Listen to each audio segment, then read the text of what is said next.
Bueno, Claudio, muchas gracias por recibirnos. Hoy se cumplen 6 meses de la muerte del Morro García, que sacudió a todo el fútbol argentino y latinoamericano. No es la única o el único suceso de este estilo que vivimos este año, lamentablemente. Tenemos 2 jugadores más uruguayos que tomaron la misma decisión. Emiliano Cabrera hace unos días, William Martínez también, jugador uruguayo. ¿Te sorprende que esté pasando esto? Lamentablemente no. No. En realidad lo sintomatológico y lo que aparece como síntoma lamentablemente son estos suicidios. Pero me parece que tendríamos que retrotraernos a las divisiones infantiles. Me parece que es responsabilidad de los clubes cuidar, velar por la salud emocional de los deportistas. Es muy difícil que los clubes puedan quizás evaluar este concepto emocional, teniendo en cuenta que tenemos tantos chicos que vienen del interior, donde obviamente el desarraigo, la distancia con sus familiares, chicos que vienen de pueblos y de lugares muy lejanos y muy solitarios quizás, y se encuentran en la gran ciudad, se encuentran en una pensión, se encuentran con un nivel de exigencia y de presión tan alto, y a veces con tan poca contención, que no me sorprende lamentablemente. Y por otra parte también importante que los suicidios no tienen que ver con el deporte.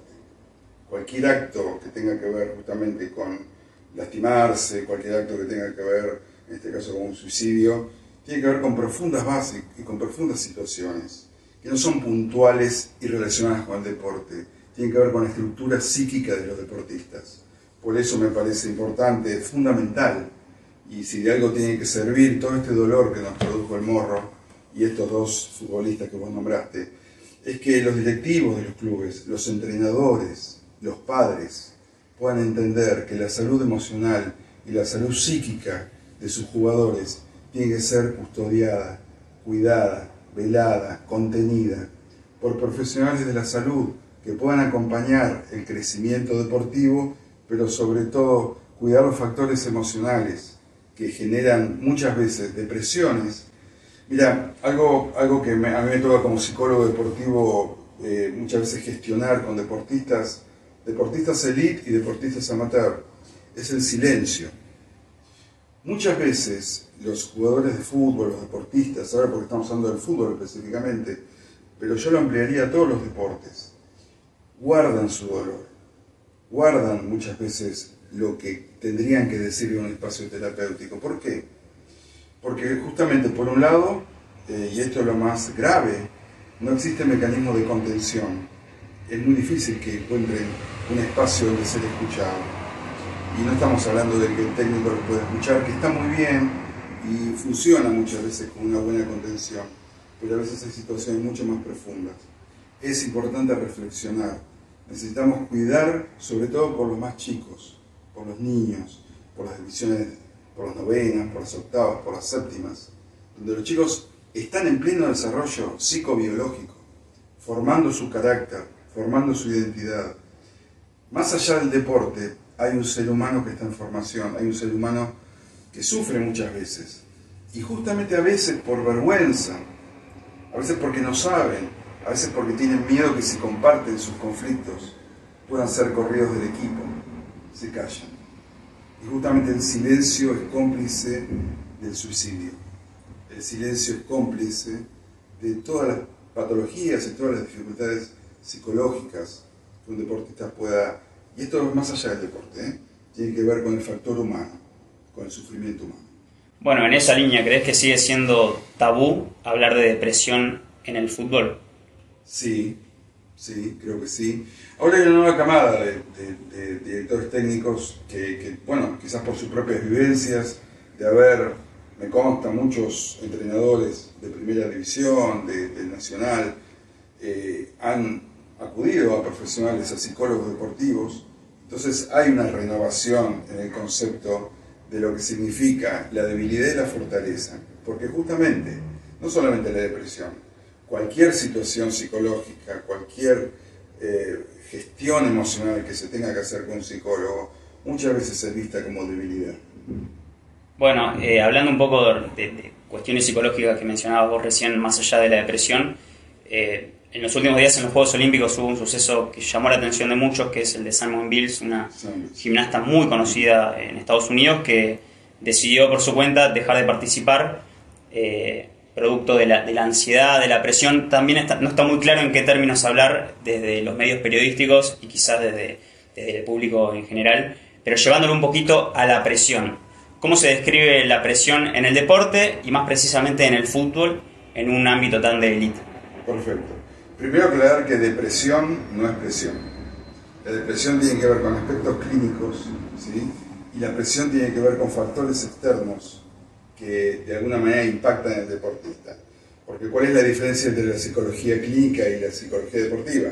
Bien, el psicólogo clínico trabaja sobre probablemente la autoestima. El psicólogo deportivo trabaja seguramente sobre la autoconfianza.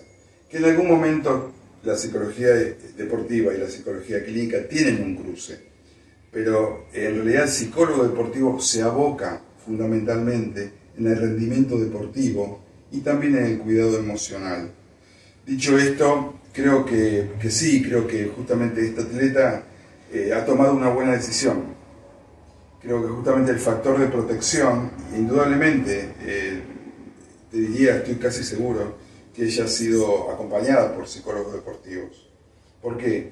Porque pudo más su factor de supervivencia, pudo más su factor de cuidado, pudo más su registro emocional con respecto a la ejecución deportiva que el ego. Y muchas veces el ego, que por eso justamente es tan necesario transitar el deporte, muchas veces acompañado por profesionales de la salud, por psicólogos deportivos, porque a veces el ego hace que no se puedan reconocer dificultades y en este caso hablamos de gimnasia artística y hablamos de una persona que está en una barra haciendo dobles giros o triples giros a 7 metros de altura, donde un error mínimamente le puede costar una silla de ruedas de por vida. Volviendo un poco al tema de presión y llevado más que nada al fútbol, que es el tema que nos trae hoy, ¿crees que hay alguna responsabilidad de parte de los medios de comunicación ante este tipo de situaciones? Yo creo que los medios de comunicación estamos entendiendo, dividamos la prensa que hace amarillismo y que lucra con el dolor, y quizás la prensa, lo que yo llamo la prensa saludable, ¿no? Que intenta de esta situación respetar el dolor, pero tratar de generar un aprendizaje. Yo creo que el dolor siempre nos tiene que llevar a un aprendizaje. La situación del Morro en particular creo que debería haber alertado a los presidentes de los clubes, de cualquier división, porque esto no se trata solamente, a veces se confunde que un jugador de primera división va a tener quizás más presión que un jugador de la Liga Federal. Y en realidad eso no es así, está equivocado ese concepto. Cada jugador lleva su propia historia, justamente porque la presión externa genera una tensión interna. En psicología del deporte hablamos de presión externa y tensión interna. A veces el deportista no puede, y lo hemos visto sin dar nombres específicamente en clubes de primera división, jugadores que vienen funcionando muy bien en otros clubes, que quizás no son de los 5 grandes, y cuando se pone la camiseta de un club no rinden. Ahora, ¿qué pasa? Se olvidaron, dejaron de ser hábiles, dejaron de meter goles, dejaron de atajar bien, no salen a cortar los centros. No se han olvidado. Simplemente que su cerebro no está en estado flow. Su cerebro está captando toda la presión externa sin poder gestionar la tensión interna. Por lo tanto, el cuerpo responde a nuestro cerebro. Por lo tanto, el otro día escuchaba un reportaje que le habían hecho a Messi y él contaba un penal que había errado en un mundial, que ese penal lo había pateado 10.000 veces. Y él, cuando le preguntaban por qué se había equivocado en ese penal, él dijo que la pierna no se le había soltado. Y fue tan brillante lo que dijo Lío, que es tan real. El cuerpo, cuando está gobernado por la tensión interna, una tensión que ata, una tensión que de alguna manera te encripta, una tensión que te genera un lazo interno de no flow, no termina la ejecución del golpe. Uno lo ve con los tenistas. Cuando un drive se termina donde se tiene que terminar, cuando el brazo se suelta, los tenistas hablan del brazo que se suelta. Bueno, los jugadores de fútbol también, muchas veces la pierna no se suelta. No pueden porque en cada pelota se están jugando su destino. Y cuando el deportista, cuando el futbolista deja de jugar, cuando deja de conectar con el niño interno, cuando deja de sentir el placer de lo lúdico, pierde probablemente sus talentos y sus habilidades. Cuando el juego se convierte solamente en un trabajo. Llevando nuevamente la conversación, que viene muy interesante, pero por ahí volviendo al foco central que tiene que ver con la depresión, con el fútbol.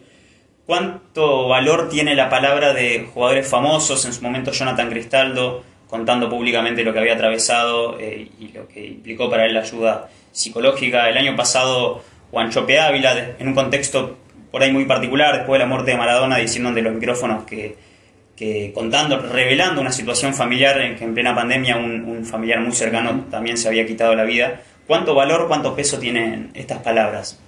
Muchísimo. Primero porque es fundamental que la palabra abre puertas.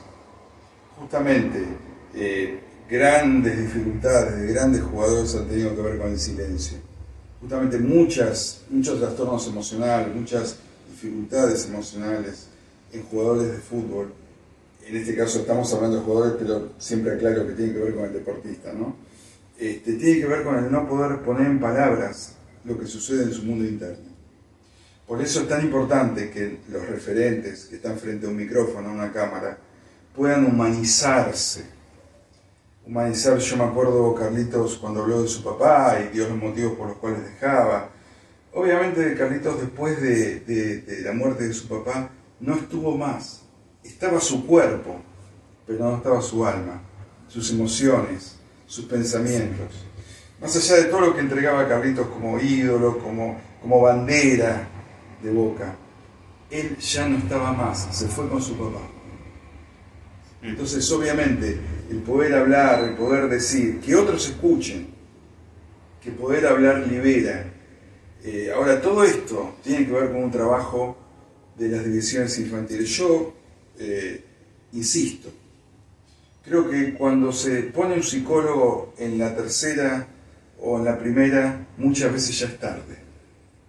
Necesitamos hacer un trabajo de base, necesitamos cuidar a nuestros niños, necesitamos protegerlos muchas veces de la misma familia, necesitamos protegerlos de la presión ya infantil y velar por la salud de nuestros niños. Creo que es el principal acto amoroso, si se quiere, o la principal función social de un club de fútbol: proteger la salud psico-emocional y biológica de nuestros niños.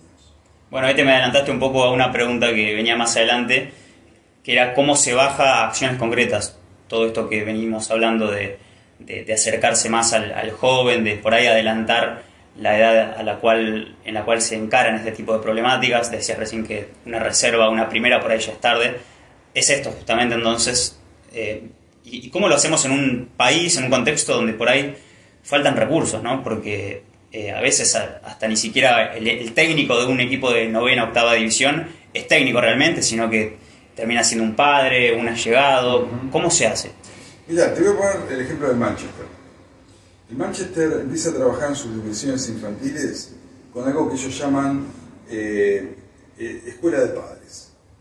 ¿Sí? Es obligación de los papás que llevan a los niños al Manchester a empezar a jugar al fútbol, concurrir a un llamado escuela de padres que está coordinada por ex deportistas íconos de Manchester y también por profesionales de la salud, donde se les enseña, se los ayuda a los papás a gestionar su propia ansiedad. Eso no requiere grandes recursos, sí requiere de un convencimiento, de una instrucción, de una educación, de entender que justamente el patrimonio que tienen los clubes, si lo queremos ver en términos económicos, va a ser mucho más cuidado y va a dar mejores réditos si la salud emocional y la salud psicológica es tratada desde la primera infancia. En Manchester, ningún papá puede llevar a sus hijos o su hijo a jugar al fútbol si no concurre a la escuela de padres. Mm, está bien. Y un poco, volviendo atrás a lo que decías recién de la palabra y la responsabilidad que tienen los referentes, obviamente también el periodismo, pero los referentes del deporte ante los micrófonos. Voy a reproducir un discurso que se escucha muy usualmente, que es por ahí una primera respuesta que de hecho alguna vez alguien se la dijo a un jugador que hace mucho tiempo se quitó la vida en el fútbol argentino. Sí, sé de quién hablas. Que la respuesta es por ahí, pero tenés plata, pero tenés fama, tenés facha, se escuchó decir, tenés un camino por delante. ¿Cómo se le contesta a ese discurso? Bueno, yo diría que hay una contrarrespuesta que es quién mira el personaje y quién mira a la persona. Que es lo que sucede justamente cuando el futbolista está próximo al retiro. Si ese futbolista no fue acompañado, no fue gestionando una vida más allá del personaje que significa ponerse la camiseta, porque todos tenemos un personaje social, especialmente deportistas que son de clubes importantes. Obviamente sentirse ídolos, sentirse mirados, sentirse llamados, hace que el ego te confunda. Ahora, ese ego genera un personaje que después es muy difícil de gestionar, porque cuando se acaba el fútbol, la persona se encuentra que ya no es tan famoso, ¿sí? Que ya no lo reconocen tanto en la calle, que pasan los años. Entonces hay que ayudar a las personas a poder entender que además del fútbol hay una vida. Yo diría que los clubes tendrían que ayudar a las personas que están próximas a retirarse, no después de que se retiran, justamente hacer una prevención psicológica, una higiene en salud psicológica para esos deportistas. Que un año antes, 2 años antes, que un directivo sepa que un jugador se va a retirar, que pueda ser acompañado por un psicólogo deportivo, por los afectos, para poder ir trabajando el día después. Y cuando es en el durante, porque el hecho al que yo lo di recién tenía que ver con un jugador muy joven, de Mirko Saric, hace ya unos 20 años, que en sus primeros años de carrera tomó esta decisión, una historia muy conocida, y en ese, porque ahí no estamos hablando de que se va apagando la luz, de que se va acercando el retiro. En ese contexto, ¿cómo se Estamos nota? hablando de que Mirko Saric probablemente, y habría que, yo no puedo confirmarlo, pero habría que evaluar si cuando estaba en la novena fue acompañado y fue ayudado. Porque para que alguien se quite la vida, vuelvo a repetir, es nada más que el capítulo final de un libro. Es el capítulo final de un libro. Antes de que alguien se quite la vida, hubo otros capítulos que probablemente, y no quiero, obviamente lo digo con mucho respeto esto, hay muchísimos Mirko Saric, muchísimos, que quizás no tienen la trascendencia de este jugador. Pero esto tiene que ver justamente con lo que decíamos hace un rato. ¿Quién lo habrá acompañado en la novena? ¿Quién lo habrá acompañado en la octava? Porque estos signos aparecen, cuando hay un psicólogo del deporte, y el psicólogo del deporte tiene que trabajar necesariamente con el cuerpo técnico, porque no puede trabajar como un apéndice, como un apartado. Debe trabajar, debe ser parte de un cuerpo técnico, porque de esa manera se solidifica la relación. Por lo tanto, no importa la fama, no importa el dinero, no importa la facha, importa lo que pasa por dentro. Y si alguien no lo lee, estalla en algún momento. Bueno, hablando un poco de señales, alguna vez ya el Morro había hablado públicamente de la depresión y de las dificultades que había atravesado. Incluso voy a leer un textual que dijo él. Alguna vez en una entrevista con Dice Sports dijo: mi hermano vio la manera en la que vivía, no prendía la luz de mi casa, estaba totalmente deprimido y no quería jugar más. Bueno, sacándolo ahora sí del fútbol y del deporte en general y llevándolo un poco a situaciones que por ahí nuestros lectores, nuestros espectadores pueden estar atravesando con un familiar cercano o ellos mismos. ¿Qué hacer siendo un ser cercano ante este tipo de situaciones? Bueno, primero estar cerca, justamente. Lo que te liga a la cercanía no es la sangre, sino que es el amor y es el compromiso. Estar cerca significa acompañar, muchas veces acompañar en silencio, buscar personas y profesionales capacitados específicamente en la dinámica de la depresión, ¿sí? Porque no todo profesional de salud entiende todas las dificultades. Pero básicamente tampoco forzar. A veces desde el amor, desde el querer y muchas veces desde la impotencia, en la depresión se intentan forzar actitudes de poder generar nuevas salidas o generar nuevos clubes o nuevos contratos y a veces, no hablo por el morro específicamente porque hay una familia probablemente escuchando esto, no hablo por él, pero que muchas veces la gente con muy buena intención intenta, bueno, ya va a pasar, bueno, mira qué lindo día que hace, bueno, vamos para adelante, que está bien, no está mal, pero solamente son parches, porque es mucho más profundo. A veces es importante ayudar a la persona a correrse, vuelvo a repetirlo, a sacarse la mochila. Porque probablemente, muchas personas que han entrado en depresión, se les hubiera ayudado mejor si le hubieran dicho, entre la familia y el club, el contrato te lo respetamos, pero debes hacer tratamiento, debes hacerte asistir por profesionales de la salud. Y después vas a volver a jugar.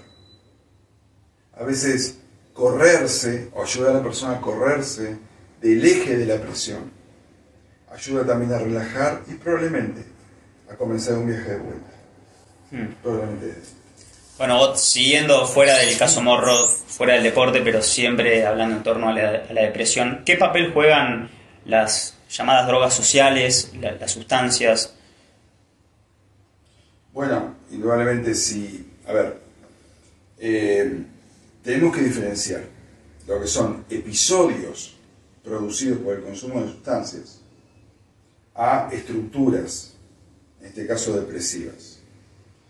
No es lo mismo un acto psicótico, un delirio provocado por el consumo de cocaína o por el consumo de alcohol. El alcohol también lleva a momentos y episodios delirantes, que el delirio provocado por una estructura psicótica. Son dos situaciones que terminan teniendo una sintomatología parecida, pero la estructura es diferente. Una es consecuencia del consumo de drogas, sociales o no, y otra es consecuencia de una estructura psicopatológica. Obviamente, si los clubes podrían trabajar en la prevención de adicciones en las divisiones inferiores. Mirá, yo estoy en este momento trabajando con 2 clubes de primera división. Y es impresionante, es muy potente, es muy fuerte ver a los chicos con problemáticas ya de consumo de sustancias, ya de pequeños. ¿Sí? ¿Por qué? Bueno, justamente la soledad, el aislamiento, a veces la no contención. Hay clubes que trabajan muy bien, me consta, pero hay otros que todavía están lejos. Siguen menospreciando muchas veces el concepto de la psicología deportiva. Bueno, tenemos las consecuencias. Y en torno siempre sobre la depresión, y a un nivel, no llamémoslo profesional, no llamemos de competencia, digo, a nivel terrenal, una persona que no se dedica al deporte, ¿en qué puede ayudar el deporte para esa persona? Bueno, vos sabés que yo hago taekwondo hace muchos años, y voy a hablar de la experiencia justamente con las artes marciales.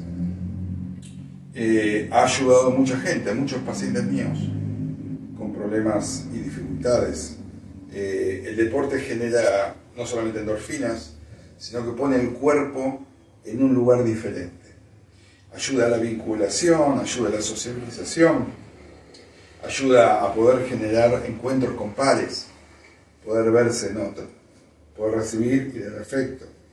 El deporte tiene una capacidad, es una herramienta, pero es una herramienta que debe ser bien conducida. Es una herramienta y como toda herramienta puede generar muchísimo daño y puede generar también muchísimo bienestar. ¿Y las redes sociales qué papel juegan? Ya hablando no solamente del deporte, me gustaría escuchar tu opinión del deporte profesional, pero también en la vida de las personas que no son deportistas ni mucho menos. ¿Qué papel juegan en relación a la depresión?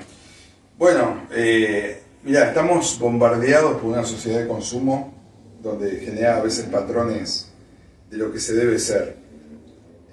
Y muchas personas que son frágiles, que no han tenido un desarrollo emocional, afectivo, que no han sido nutridas en cuanto a su propio destino y a su propio proyecto de vida, muchas veces se encuentran afuera de lo que de los modelos que las redes proponen muchas veces para las personas, ¿no? Acerca de lo que es ser exitoso, de lo que es ser ganador, de lo que es ser relevante. Los influencers creo que tienen una capacidad de transformación social muy importante y también muy riesgosa.